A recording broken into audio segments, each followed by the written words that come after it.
Hilton, we are following breaking news out of Minneapolis, where tensions are high on the streets after a man was shot and killed early this morning by federal agents carrying out President Trump's immigration enforcement policy. We're going to show you the video, but a warning of caution, it is graphic. Keep your eyes on the man wearing the brown coat and the khaki pants here.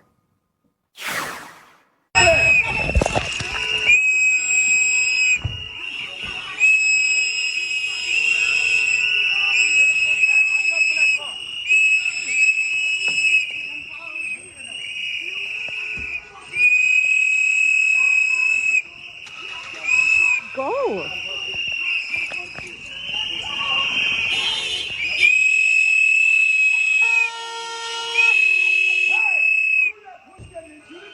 You saw that disturbing video.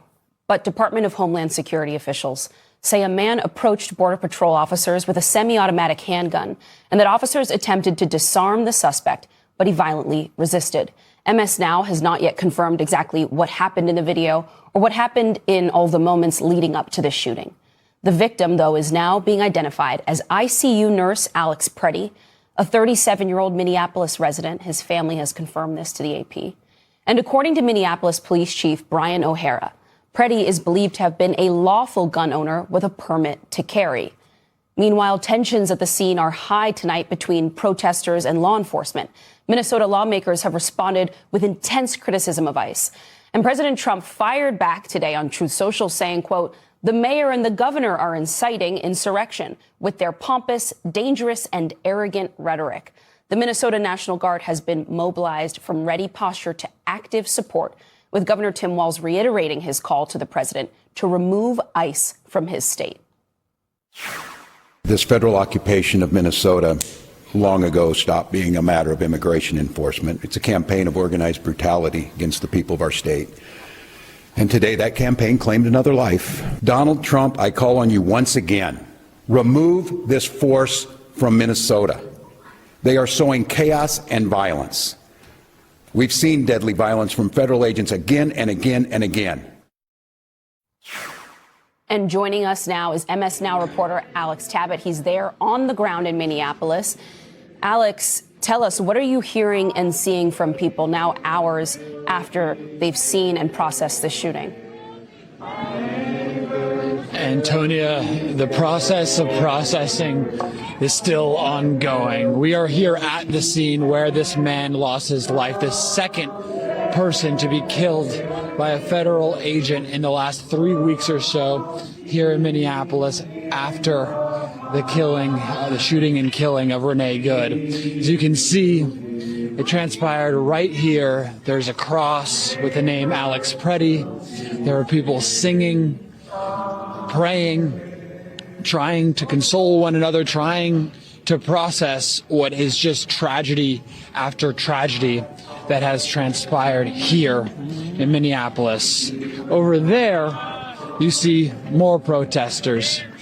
And there, the feeling in the air is a little bit angrier, a little bit more frustrated with the Trump administration after development after development that just breaks community members' hearts, from the calling of the Somali diaspora garbage, to the launch of this immigration raid, to the shooting and killing of Renee Good, to the detainment of a 5-year-old boy, and now another person losing their life at the hands of a federal agent. Now, I want to introduce you to two Minnesotans, Kelly and Rhonda.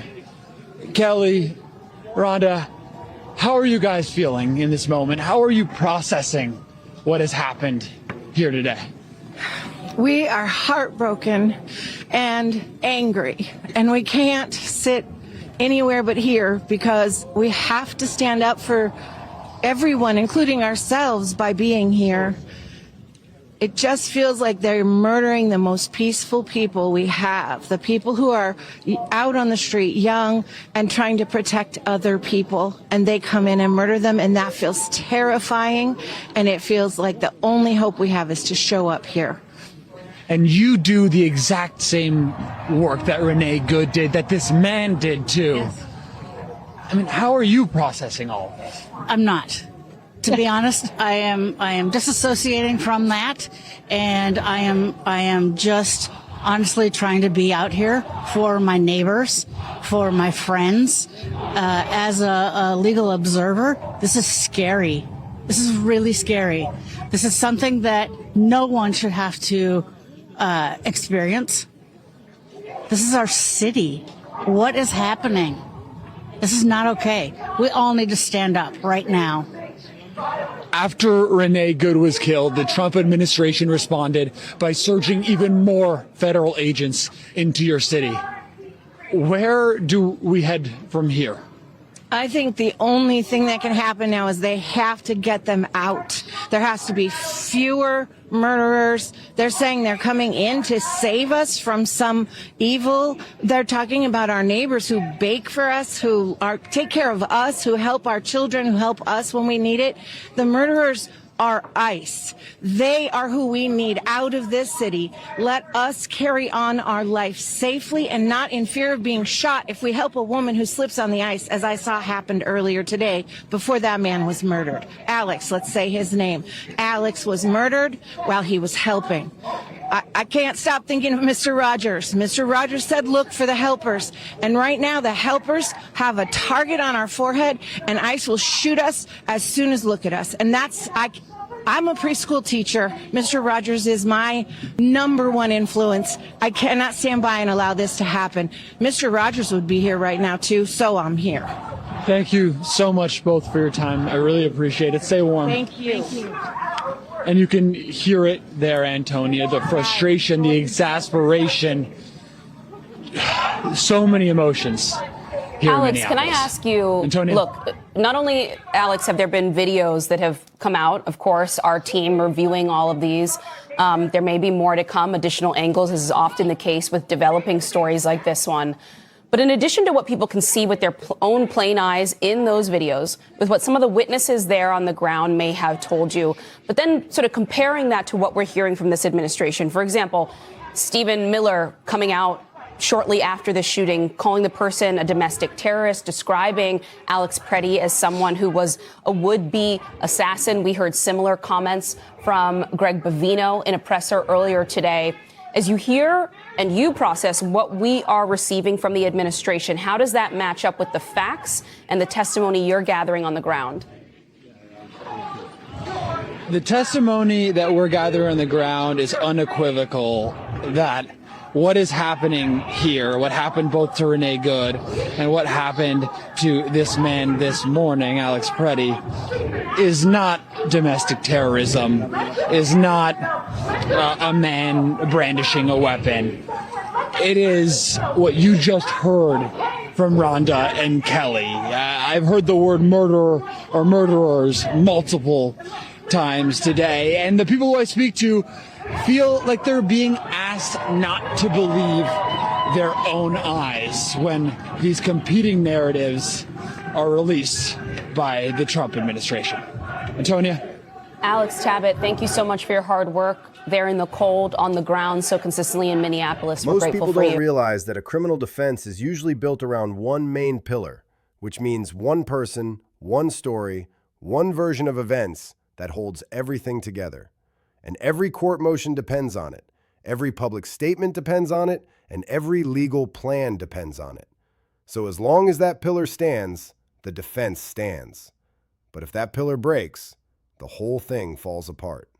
Now imagine a big white-collar case where the most important witness for the defense suddenly starts helping the prosecution, and not just a little bit, but fully, with complete cooperation, complete testimony, complete access to documents, and nothing held back.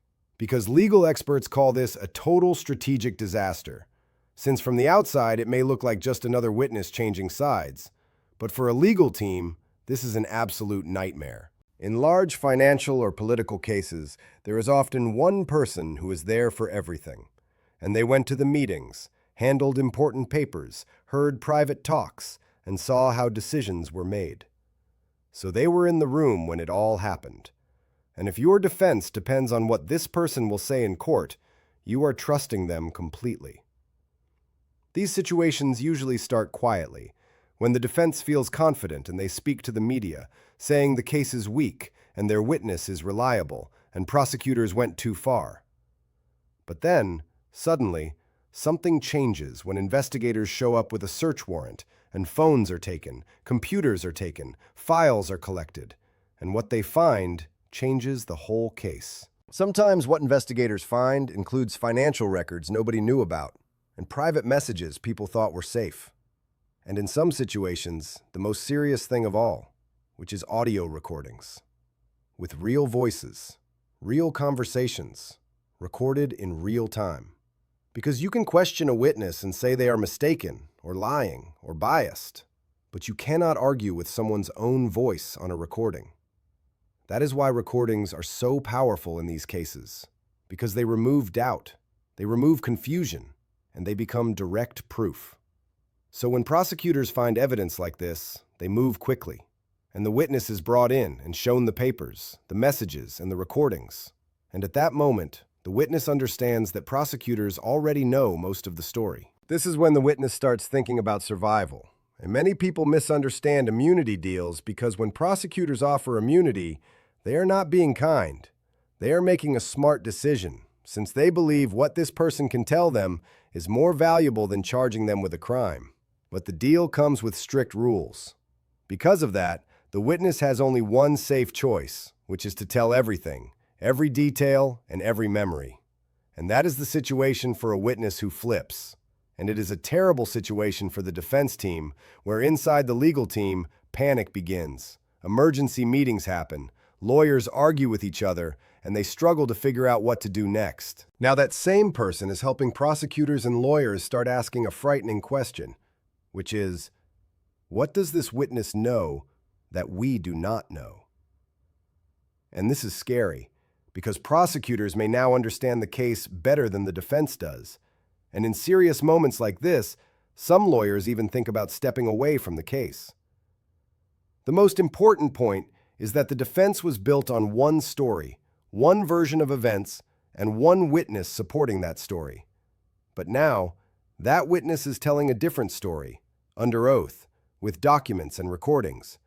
So at that point, the defense has no strong base left, because the same pillar that held it up is now being used against it. Prosecutors understand how juries think, because juries think in simple human terms. So when they hear that an insider saw everything and is now explaining what happened, it becomes powerful. And when they hear recordings, it becomes even more powerful. And when they see documents that match the story, the case becomes very hard to defend. This is not only legal damage, but also mental pressure on the defense, because now they are reacting instead of leading, and that is a weak place to be during a trial. And this type of situation is rare, but when it happens, experts say it changes everything very fast. In the end, a defense depends on credibility. So if the key witness switches sides, the jury starts asking one simple question, which is, if even the insider says this happened, what does that mean? And that is a very hard question to answer in court. This is why lawyers fear the moment when a key witness flips. Because it is not just losing a person, it is losing the entire defense. And the structure does not crack. It falls apart. And after that, there are very few good options left.